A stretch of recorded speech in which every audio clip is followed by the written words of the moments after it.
Constructing your life is about much more than just building a bank account. Each week, join real estate entrepreneur and mindset coach Austin Linney as he interviews guests who are constructing their dream lives and impacting the world around them on a daily basis. If you're an entrepreneur or wanting to start a business, or you just want to hear motivating stories of how others have overcome the odds, you are in the right place. And now for your host, Austin Linney. Guys, welcome back to Construct Your Life. This is Austin Linney here, and I have my man Tyler in the house. How are you doing, sir? Doing good. Thanks. Doing good, man. So you got your hands in a couple different things, a lot of different things, and I love it.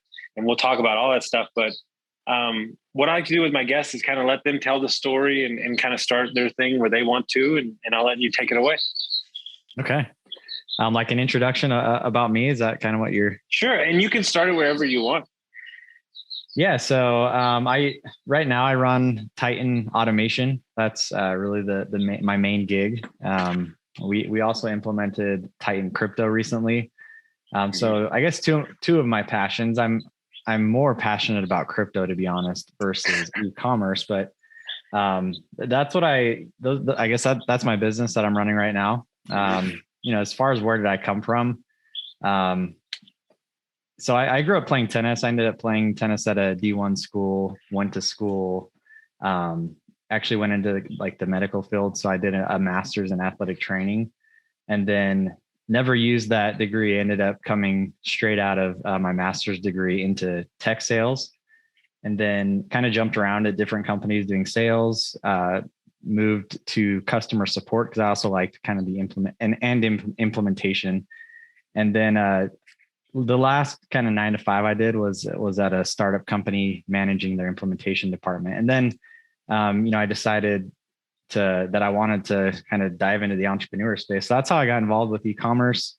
I've met a lot of really cool people along the way. I've also learned a lot about entrepreneurship, and for me, I think the most important thing that I've learned over the past 2 years is working with people that align with my core values. Because I know me and you connected via Arte, yeah. And that's something that over the past 2 years that's been super big for me. Is just connecting with people that have my same core values and keeping those types of people within my circle. And so that's been super important. But yeah, so right now running Tyton Automation, which has been a lot of fun. I have a business partner there. His name is Brenton. And then we have a back end. I think you know Carlos, but me and Carlos are also partnered up, and he runs my back end for Tyton Automation. And then Tyton Crypto is something I just started. So something I'm also pretty passionate about. But yeah, and I think I've learned my lesson the hard way on that value alignment thing. And I'm still going through some of it right about now that I'm about to get out of.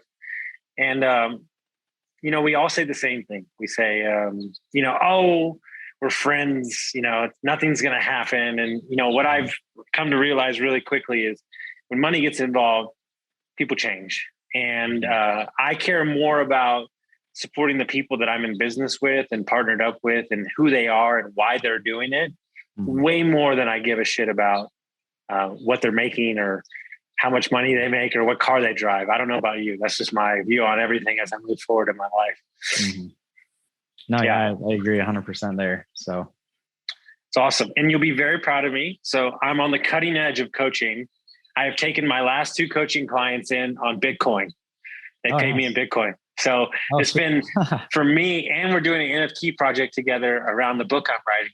So I'm really interested to talk to you about this crypto stuff. And what is it about this style of money or whatever platform or blockchain that has got you so excited and really resonates with you? Yeah. So I didn't really touch on my crypto experience. So I got into crypto back in 2017. I feel like a lot of people did. That's when Bitcoin ran up to 20K. And so that's kind of where I dove into the space and just got really fascinated by the tech and the innovation that was there. And so a lot of people that get into crypto, they call it the rabbit hole, because you can go super deep into all the different projects that are coming out and different, problems they're trying to solve. But that's when I got into crypto back in 2017. And when I got into crypto, it was a lot of vaporware. there were all these like great ideas, these projects, these really cool ideas, but nothing really worked. They didn't have users. The companies weren't really generating revenue.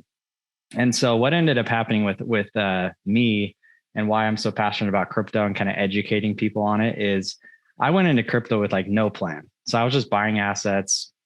They weren't cash flowing. I was just hoping that they went up. I didn't have an exit strategy. I didn't have any kind of plans at all. So I learned the hard way.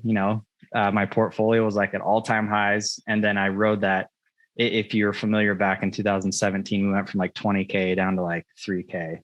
And so what I ended up doing is I dollar cost averaged in over the next 2 years, which we had like a 2-year bear cycle. And that's where I learned a lot about, how to develop like an investing thesis, how to come into crypto with like a way to plan your portfolio. And so that's really my biggest goal with Tyton Crypto, is to help educate people on how to approach the crypto space rationally. And I guess the other reason why I find it so fascinating now, because I dollar cost averaged in, and then I actually sold. I got out of crypto because I was kind of burnt out, because I sat through this bear cycle for 2 years. But then I started to realize that, you can approach crypto like a business. So I use like a profit first strategy, where all of my positions, like my investing thesis, is cash flow. So everything I touch in crypto has to pay me. And so that's really, again, that's what I like to educate people on, is how to come in, develop an investing thesis, how to, develop a portfolio that's not going to just blow up in their face, and really approach it like a business, because that's what it is. You can create a lot of cash flow and ultimately, live off of that cash flow, which that's what I'm doing right now. So. Yeah. And I don't think on, if you ask most investors, I don't think they have a thesis for anything. And like, all my buddies that buy apartments, they're like, dude, you're buying a business. Like the apartment is a business, and there's people inside of it that work there, and there's people that live there. And so, that's awesome that you're doing that, because like, I really think, one of the things I tell people all the time is I think that too many people these days are trying to invest to get out of something instead of investing to enhance something. Yeah. Right. And I learned a lot of that from the profit first method as well, too. It's like, so every one of my businesses, here's the cash flow. We take a percentage out, and that goes into a long-term asset or somewhere else, the stock market or crypto or everything. That's invested again.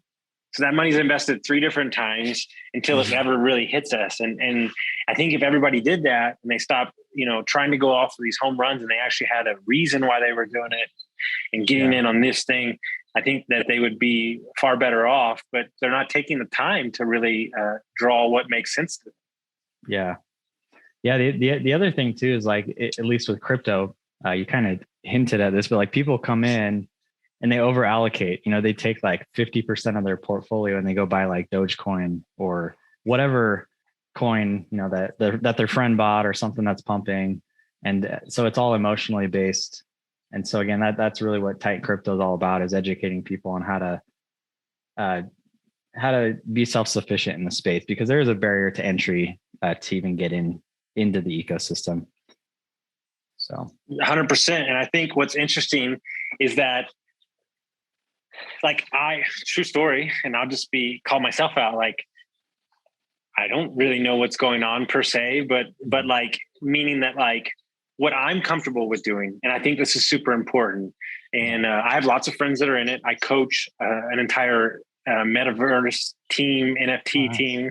That's new for me. I coach CEO and some other stuff. But what happened to me when I started entering the space, and from a different point of view of what you're doing, is I realized one thing very quickly. It's community. Mm-hmm. It's community without censorship, right? Yeah. We want an opportunity. And so I can get behind that. And I know that there's enough smart people that this is something, right? And so if this is something, then I'm going to take part of what I make and I'm going to put it there. And I'm not going to be upset if in 10 years that's this much, right? And so what I'm more intrigued about, and what we've been talking about because of my specialty, is doing a short-term rental in the meta universe. Okay. Like a digital like rental? a digital Airbnb. Yeah. That's cool, man. And like, I'm just so like, and the thing is like, I have no idea what it's going to look like. I don't even know if we're going to do it, but like, it's just fun to wade in the water sometimes. Right. Mm-hmm. And see what comes up and see what kind of people you meet. And I met such amazing people in different walks of life and different scenarios. Right. And so, you know, when you've jumped in this space and you left your job, was there any hesitation when you left your job, or was it kind of like, this is my time? And, you know, how do you look back on that time when you made that? Because that's what most people are doing. They're trying to do that transition. Yeah. Yeah. I think it like, I talk with, you know, a few of my friends about this, like probably every day, you know, what I've realized is like entrepreneurship, it's so hard. Like it's not for everybody. There's some days where, you know, I'm like, man, maybe I should go get a job. Like maybe I should go get a 9 to 5. And then I have a day where I'm just like on a super high. Right. And so,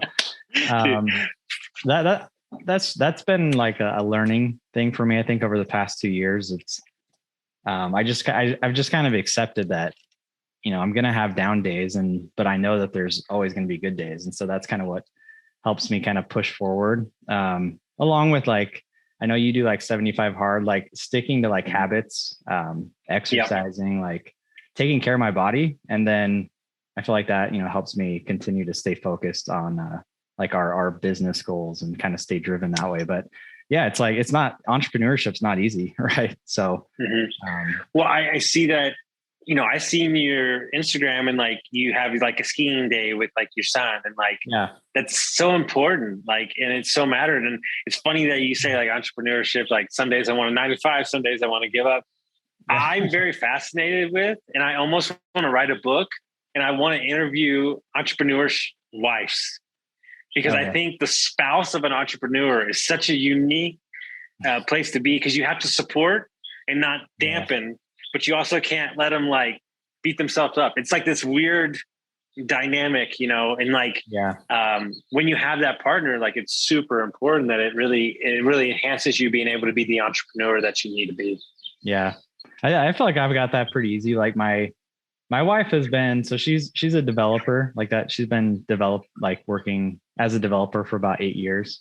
But she recently, like right now she's on maternity leave, but she's also an author, which I know you I don't know if you have books out, or I believe you do. It's in the process. I'm trying to do one for my 40th birthday, which is at the end of the year. Awesome. So basically what I'm saying is, you know, she's an entrepreneur as well. So like it kind of fits that we're both there to support each other. And that's been super helpful. I think I saw somebody post this the other day, like you choose who you marry, you choose, you know, what you do for work. And so like, I think it's good to like, it is good to have like somebody else who knows what you're going through. So. No, 100%. And I think it's super important to create space. So what would you say if somebody's getting into crypto, what is the number one things they need to be looking at when they're assessing getting into the space? Yeah, like for brand new beginners, again, my specialty is like DeFi. I have kind of dabbled in NFTs. Like I buy NFTs that I think are going to be around for a while. Like I like the Disney drops and stuff like that. But as far as like my specialty, it's DeFi. So like decentralized finance. And for people that are brand new to the space, they need to learn how to save. So like before they even get off of these centralized exchanges like Coinbase and Gemini or crypto.com, like they need to learn how to just dollar cost average. And then once somebody's kind of, you know, that they know how to save, they know how to dollar cost average these main blue chip assets, that's where they can dive into like something like Anchor Protocol, or maybe like Yearn Finance or Aave, kind of these other, you're like one layer deep into the ecosystem.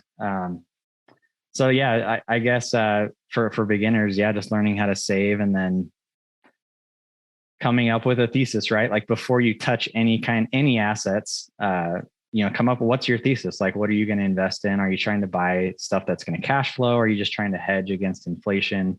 One thing I didn't really touch on that you mentioned that got me really interested in the space was just the fact that I could be my own bank. Like if I want to go take a loan out, I take a loan out. If I want to send my funds to somebody else's wallet or like wherever, I can do that. Like there's no central, like centralized party that's dictating what I do with my capital. And so that's really what got me really fascinated in crypto back in 2017.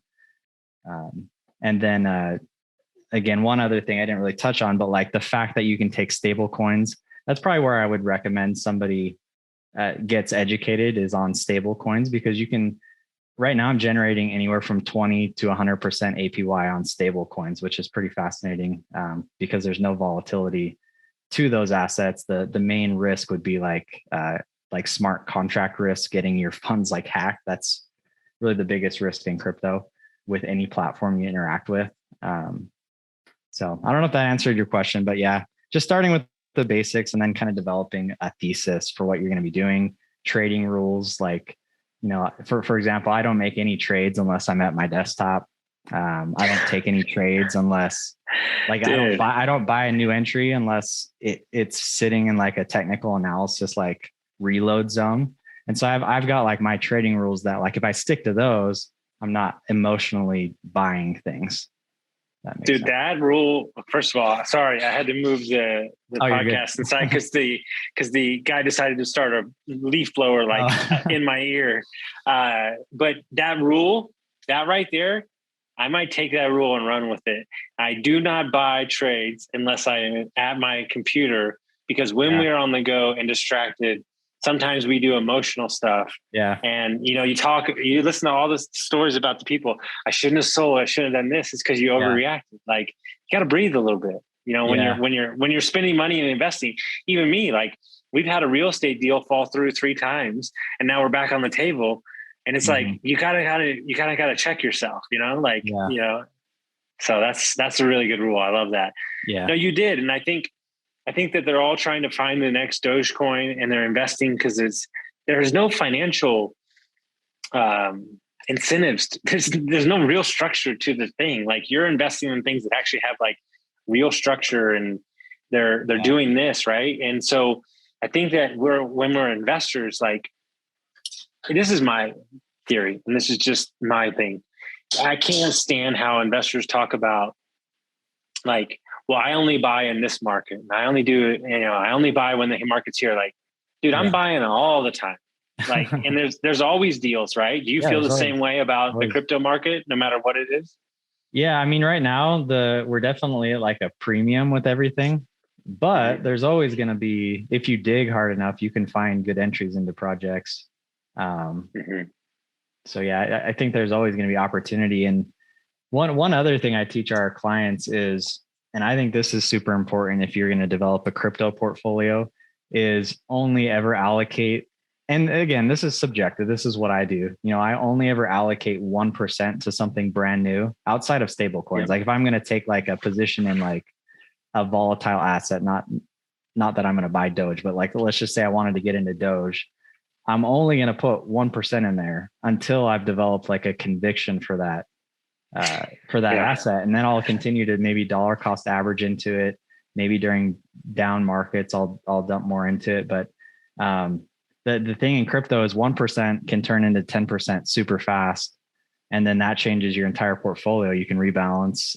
You can really grow a portfolio into something great. Like, it should evolve into a great portfolio. I don't feel like you should just all of a sudden have this like amazing portfolio, right? Like, from day one, it should be something you like, you put 1% into these positions, they grew, you added to them, they grew, your conviction for them is higher. And so that's something I think super important if you're going to get into crypto and you don't want to blow up your portfolio. Cause again, people come in and allocate like 20% to a position they've never been in before. They barely know much about the project. And so I think just, sticking with those like 1% allocations and letting them grow decreases a lot of risk.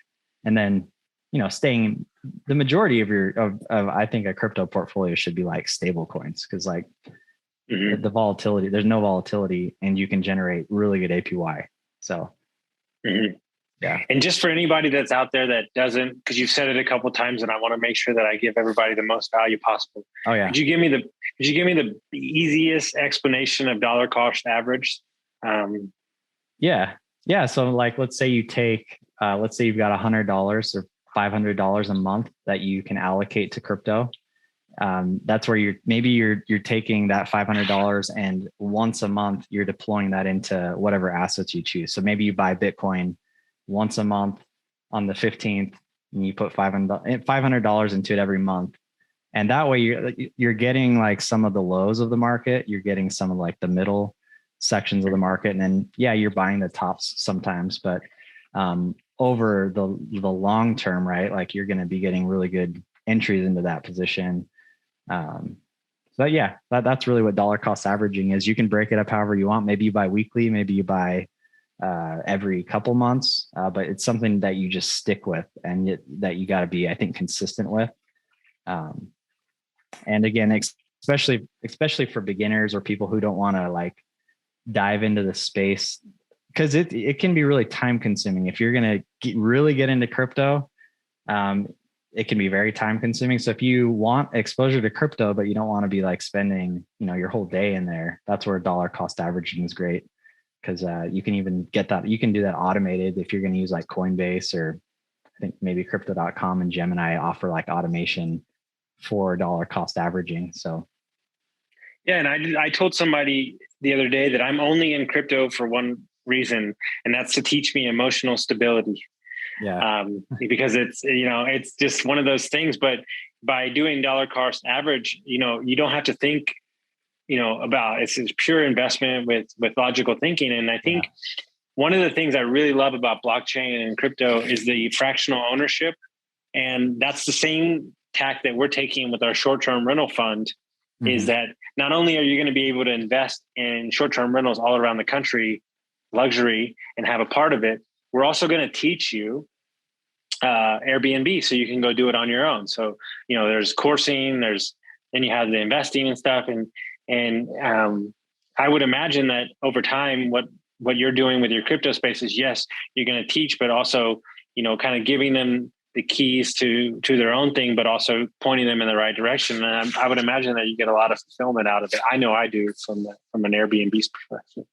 Yeah. Yeah. I mean, again, that's why I started Tyton Crypto. Just I feel like there's a lot of people that want to get into crypto because it's obvious now that there's a lot of, what am I trying to say? There's a lot of like opportunity there. Like, you could sit in a bank account making like 0.2%, or you could get into crypto and make 20% very safely. So yeah, that's why why I started Tyton Crypto, is because I know there's a lot of people who want to get into the space. It's kind of intimidating.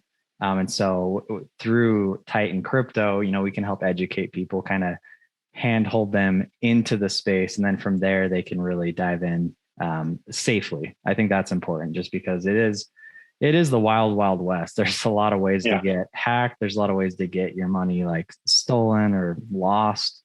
And so if you have somebody that can kind of educate you on how to get in safely, and again, develop like a thesis, you're going to be more confident in what you're doing. So I think there's wonderful, man. I tell you what, I've been meaning to, and we finally got somebody on here to talk some crypto and some other stuff. So super excited. So if people want to find out about your e-commerce or your learning and all that stuff, how would they find out about all that good stuff? Yeah. So Tyton.biz, that's going to have everything about our e-commerce stores that we run. And then also all about our crypto stuff that we're launching. And then if you want to follow me on Instagram, it's Tyler J. Clonts. That's my Instagram handle. So. Yep. Wonderful. Guys, you just got a crash course and a lot of good stuff. Mainly at dollar cost average investing. You should be doing that in your bank account, period, not just in investing. So that's just an amazing hack to just take for the rest of your life. So if you got some value from this, send it to somebody that will enjoy it, and we'll see you next time.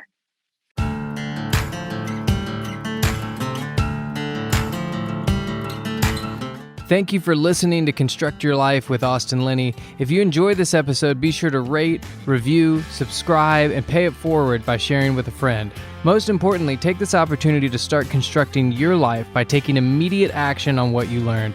For show notes, resources, and more information on one-on-one coaching with Austin, visit constructyourlifepodcast.com.